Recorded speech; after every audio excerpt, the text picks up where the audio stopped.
સીતારામ બધાને happy Sunday અને અજીતના પરાક્રમ. રવિવાર છે તો હક નથી ક્યાંય. મને નવરી નહીં થવા દે. આજે જો એના પરાક્રમ તમને બતાવું. આખી રિક્ષા ખોલીને બેઠા સાહેબ ટકલેસ. જો એને આવા ઈદરા છે. આ બાજુમાં મા બાપના આશીર્વાદ. અમારા બાનો ફોટો, પછી આ મારા બાપુજી હતા. એ એક નથી હો, બે છે. બે સાઈડની રિક્ષા હોય ને એને બે બાજુ આવા ફોટા કરાવ્યા. અહીંયા બા જે છે એ નાસ્તાનો પ્રોગ્રામ ચાલુ છે આખી રિક્ષા. અને અહીંયા જે એના મા બાપને રોશનીથી મૈઠા ચાલુ કરો તો જો કેવું કર્યું. અમને બતાવું તમને. માણસ છે ને એ ભગવાનના ફોટા હોય ને લાઇટિંગ ફિટ કરે. હવે બા બાપુના ફોટા પાસે લાઇટિંગ ફિટ કર્યા. જોઈ લ્યો, દિવાળી આવે ને મા બાપને જગમગાવ્યા. અને પરાક્રમમાં આખો દી આવા જોઈએ. નવીન નવીન કંઈક ને કંઈક કરી રાખે. ઉઠીને આજ કુડીએ ચડાવીશ. આખી રિક્ષા જે છે ને વેર વિખેર કરી નાખી. આખું હવે મઢશે એ બધું. હવે આ જોશને આખો દી નવરી ન થાય. કરો તમારે કામ કરવું હોય. અને આખા હવે માપના બનાવશે આખા ફોટા. અહીંયા સાઈડને વધારાનો ભાગ છે એ ફિટ નહીં થાય એટલે એ આજે એ હુથાર થાહે, આજે એ લુવાર થાહે. આજે બધા રોલ હજી ભજવી લે. હુતારનો રોલ ને લુવારનો રોલ ને પછી દરજીનો જો કટિંગ કામ ચાલુ કર્યા છે. હવે વધારાનો ભાગ એક્સ્ટ્રા કાપશે હવે. અને આવા બધા ઉકલે બહુ. એ પેલા છે ને બાપુનો ને બાનો ફોટો કોઈ તે રાખી. પછી રિક્ષા વેચાઈ ગઈ હતી, બીજી રિક્ષા લીધી. હવે આ રિક્ષાની અંદર બાપુ એક ત્યારે બાપુ વયા ગયા હતા ને કા બા જીવતા હતા એટલે વળી પાછો ફોટો કાઢી લીધો. બેનું એ રીતે ન રખાય ને. વળી પાછો હવે બાઈ વયા ગયા તો પછી બાપુનો ને બાનો બેનો ભેગો કરાવ્યો અને રાખ્યો. અને હવે કટિંગ કામ અમારે નોનસ્ટોપ જે છે એ કંઈક ને કંઈક રવિવાર હોય ને એટલે પોતે તો નવરા ન થાય. આપણે એક દિવસ આપને એમ થાય કે આપણે આરામ કરીએ ને રજા લઈએ, શાંતિથી હોઈએ. પણ અમારા ઘરની અંદર ખખડ ભપડ આવીને ચાલુ કરી દીધું 7 વાગ્યાનું. જોશના ઉઠી ગઈ. મજા અમારે લાઈટોના જગમગારા બાન બાપુ પાસે થાય. મંદિરમાં મેં કીધું કે મંદિરમાં ફિટ કરી દો તો કે ના મારે આ મંદિર છે કે મારે આ મંદિરની અંદર ફિટ કરવો છે. તો વાંધો નહીં. જીવતા એ કે આપણે અસલ મારે બાપુજી અસલ મંદિર આપણા માટે મૂકી ગયા તો એની છબી જ મારા માટે મંદિર છે એટલે એને એ ફિટ કરી દીધું. મને બહુ ગમ્યું. પછી તો જો મસ્તીનું કેવું લાગે આમ સરસ આમ છેટેથી. અત્યારે તો ઊંચા છે ને એટલે દેખાતા નથી. આમ ઘરની અંદર હોય ને તો મોબાઈલની અંદર નથી દેખાતા બરાબર. આમાં પ્રકાશ અત્યારે આવે. આ રિક્ષામાં ફિટ થઈ જાય ને પછી બહુ મસ્ત લાગશે. હાંજના વિડીયામાં ફિટ થયેલા રિક્ષામાં બતાવીશ, કારણ કે આને જે તો બહુ વાર લાગશે. અહીંયા એક આ કપાઈ ગયો, આ રેડી થઈ ગયો કે આ નહીં બાકી છે? જોજો આ ડાવડો જાય નહીં, નકર પછી કે ઘટશે.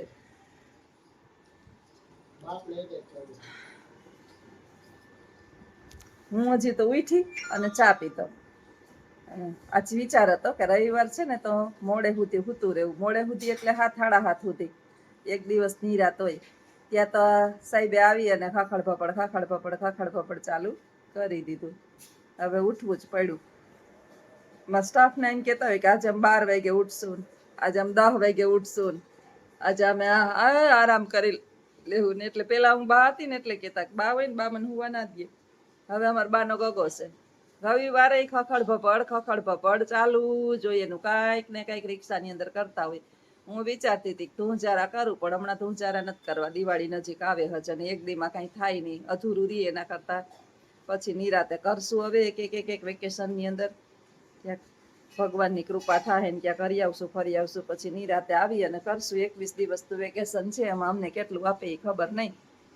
જોઈએ, અઠવાડિયું ફરશું ને અઠવાડિયું કામ કરશું.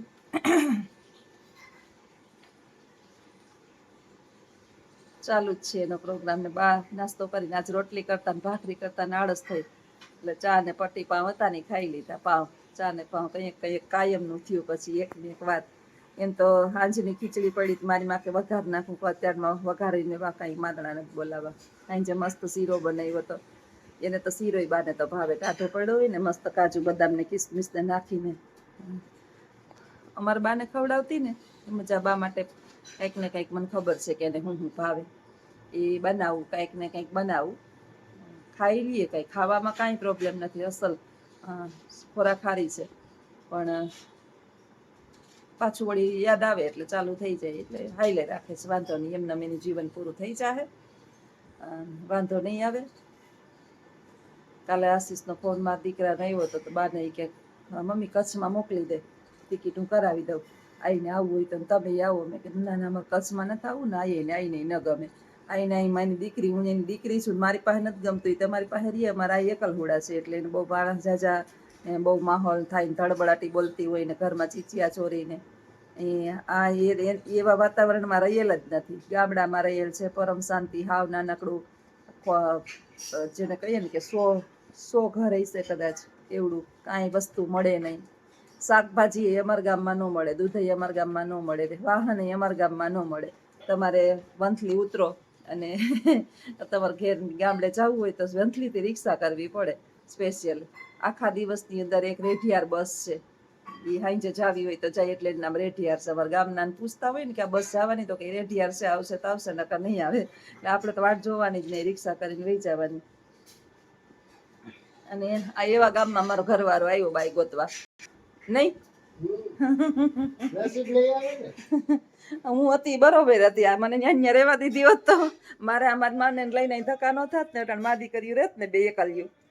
નસીબની વાત છે ને, તો હીરો જેવા દીકરા ન આવે ને.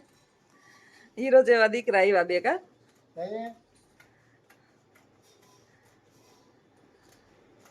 અમે બેન અમારા બે, અમે બેન અમારા બે, અમારા છોકરા, મારા છોકરા બે છે ને મારા જેવા થયા છે. આમ તો જો કે મોટો તો આશીષ તો એના પપ્પાની અણસાર આવે, પણ વાંધો નથી, આ વધારે ઓલો નથી થયો.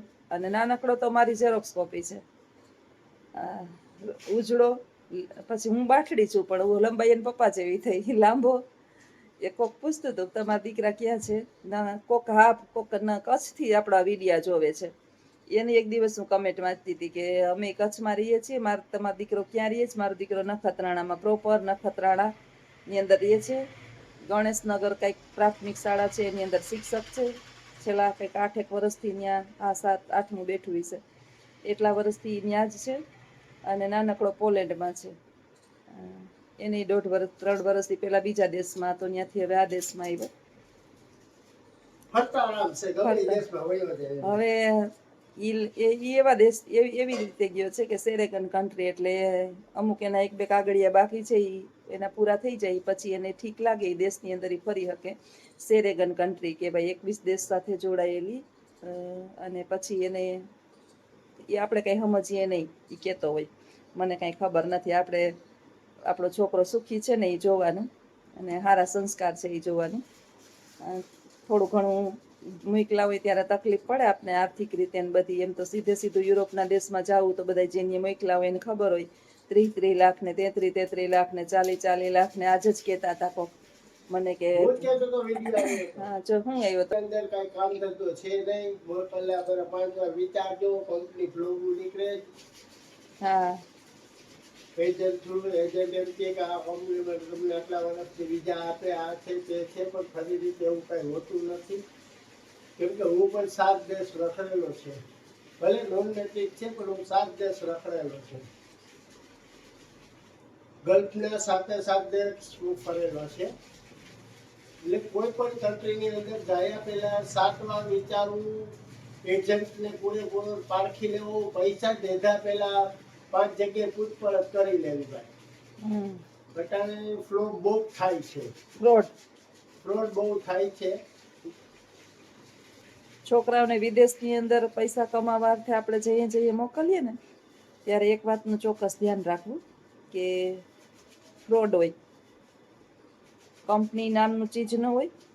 અને એનો તો હું એક સ્પેશિયલ વિડીયો બનાવીશ, મારા દીકરાને મોકલો તો એનો જ બનાવીશ, કારણ કે એની સાથે આ સ્કીમ થઈ જ છે. પણ આ તો સારું કે ભગવાનને મા બાપના કંઈક એના અમારા પુણ્ય મા બાપના કે અમારો છોકરો પાછો ઠેકાણે પડી ગયો. નહીંતર 6 મહિના મારો દીકરો એવો જ હેરાન થયો હતો. સ્લોવેકિયાની અંદર ગયો હતો ને ત્યારે બધું ફ્રોડ જ એની હારે થયું હતું. કંપની નામની ચીજ જ નહોતી. 3 છોકરા ગયા હતા, 3 એવા દુઃખી થયા હતા. અને 3ના મા બાપે એટલા લાખો રૂપિયા મોઢે ભર્યા હતા. રૂપિયા જોતા હોય ને તો ઇમરજન્સી તાત્કાલિક કઢાવે રૂપિયા, અને પછી એની યારે થાય ફ્રોડ. આનો તો હું સ્પેશિયલ નામ લઈને વિડીયો બનાવીશ, પણ એની માટે હું રાહ જોઉં છું, હું છે હું નહીં. એક વખત મારો દીકરો મને કહી દે ને કે માં ઓકે હવે બનાવી દે, એટલે બનાવવાની જ છું. ભરોસો ન કરવો, આંધળો વિશ્વાસ ન કરવો. જ્યારે રૂપિયા જોતા હોય ત્યારે આપણે એમ થાય કે દુનિયાની અંદર સૌથી હારામાં હારો એજન્ટ આ જ છે, પણ જ્યારે આપણા કામ હોય ને ત્યારે એ કંઈ ન કરે અને ત્યાં જવાબ ન દે. પારકા દેશની અંદર આપણા છોકરા એકલા હોય. પણ હવે તો ભગવાન કહે ને કે જેને આપણે કોઈનું ખરાબ ન કર્યું હોય ને એટલે આપણા સંતાનો એ કોઈ દિવસ ખરાબ થાય જ નહીં. સારા બળ ને બુદ્ધિથી દેશ મારા છોકરાએ ફટાફટ બદલાવી નાખ્યો અને હારામાં હારા દેશની અંદર અત્યારે હારામાં હારી પોતાના બળ ઉપર ત્યાંય એ લોકોએ કંઈ કામ નથી ગોતી દીધું. એ મારા છોકરાએ મારી રીતે એની રીતે પ્રયત્ન કરી અને હારામાં હારું કામ પોતાનું ખુદનું કામ એણે ચાલુ કર્યું અને હારામાં હારું કમાય છે અત્યારે. એટલે મારો છોકરો તો એમ જ કહે કે મમ્મી કાંઈ પણ બહારના દેશની અંદર છોકરાઓને મોકલવાની વાતો થતી હોય ને તો હું તો એ કે બીજા દેશની અંદર ખૈરો ને રેખડો ને અનેકોનો અનુભવ છે. સીધા સાદા છોકરા હોય ને તો દવા પીને મરી જાય કે અહીંયા બહુ અઘરું હતું એ કે જરાય સારું નહોતું, અમે તમને ટેન્શન ન આપીએ, રૂપિયા તો ભર્યા કે આપણે પાછા જીવનમાં હોય તો થાય ન થાય, આપણું છોકરું કંઈક અવડું બવડું પગલું ભરી દે તો આપણે શું કરવું. એટલે આ બધા વિજાઓ એમને જેમ તેમ આંધળી દોટ મૂકે છે ને, અડધો ખાવો ઇન્ડિયામાં હારો, વિદેશના મોહ રાખવા ને એના કરતાં ઇન્ડિયાની અંદર અડધો રોટલો ખાવો હારો. બધે પરિવાર સુખ દુઃખમાં ભેગો તો ખરી, તો આપણા છોકરાને એકલા જ હોય, ત્યાં કોઈ હાથ ન પકડે ભાઈ. વિદેશની અંદર જાઓ એટલે તમારે હગાઈ ના પાડી દે, ભાઈ અમને ન પોહાય. ઇન્ડિયામાં ના પાડી દે છે, માને ના પાડી દે કે ના એક ટકા હું તને સવારથી સાંજ સુધી એ ન રાખું કે એક દિવસ એ ન રાખું. ઇન્ડિયામાં, આપણા ઇન્ડિયામાં, ભારતમાં, બીજા દેશની તો છોડો ને, આપણા દેશની અંદર આપણી જનેતા જો આપણાથી ન હચવાતી હોય, આપણા ભાંડેડા આપણાથી ન હચવાતા હોય તો વિદેશની ક્યાં વાત કરવી. તો કલ્ચર જ આખું અલગ છે. એટલે એમ આંધળી દોટ મૂકી અને છોકરાઓને ના મૂકીએ. અને કિસ્મતમાં જ્યાં એના સુખ લખ્યું છે ને તો અહીંયા રહેતા રહેતાય મળશે. મારા દીકરાને તો નસીબમાં યુરોપનો યોગ જ હતો અને એને તો ત્યાં હવે કંઈ ભગવાનની દયાથી બધું ફટાફટ સેટ થઈ ગયું. બહુ લાંબો સમય એને સ્ટ્રગલ નથી કરવી પડી. અને એ મા બાપને તો મને તો મારા બાના આશીર્વાદ ફળીને મળ્યા છે કે અમે આખું ઘર નથી કમાતા ને હું હજી અમારા આશીષ બધાય એટલું મારો દીકરો એનાથી ડબલ 1 મહિનાની અંદર કમાઈ લે છે. ભગવાનની આ તો મહેરબાની હોય. અને કરેલા આપણા ફળ મને બધાય કહેતા કે તારા ઘરની અંદર આવીએ તો નરક ગંધાય ને આ એકની સેવા તારી નથી ને આમ ને તેમ ને, પણ ઈશ્વર આપણને સંતાનનું સુખ આપે ને આપે જ. અને સુખ બાળક આપણા સુખી હોય ને એટલે એનાથી વિશેષ મૂડી આપણી એકઈ ન હોય. અને મા બાપના આશીર્વાદ તો કોઈ દિવસ નિષ્ફળ જતા જ નથી. આપણે રૂપિયો ભેગો શું કામ કરીએ કે આપણે હાજા માંદા થઈએ ને આપણી સંપત્તિમાં આપણા છોકરાઓ માટે રહીએ. આપણા છોકરા જ વ્યવસ્થિત કમાતા હોય તો એ સંપત્તિ મળે કે ન મળે આપણને શું ફેર પડે.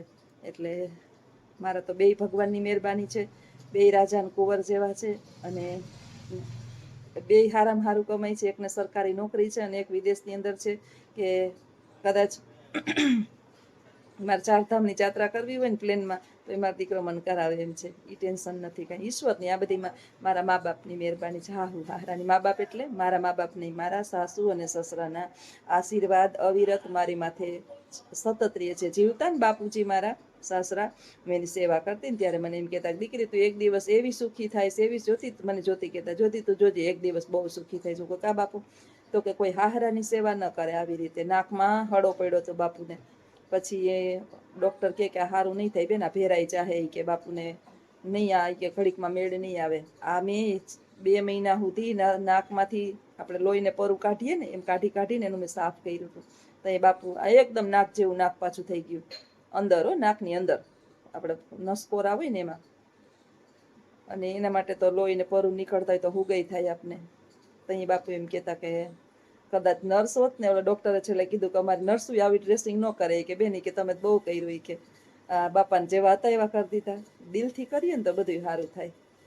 કોઈ પણ કામ કરીએ ને દિલથી કરીએ. બાની બાપુની સેવા દિલથી કરી અને એનું ફળ ન મળે તો એ સેવા બધી નિષ્ફળ ગઈ કહેવાય. એટલે ઈશ્વર આપે જ. અને બસ આજના વિડીયાને પૂર્ણ કરું. હજી કામના ઢગલા છે.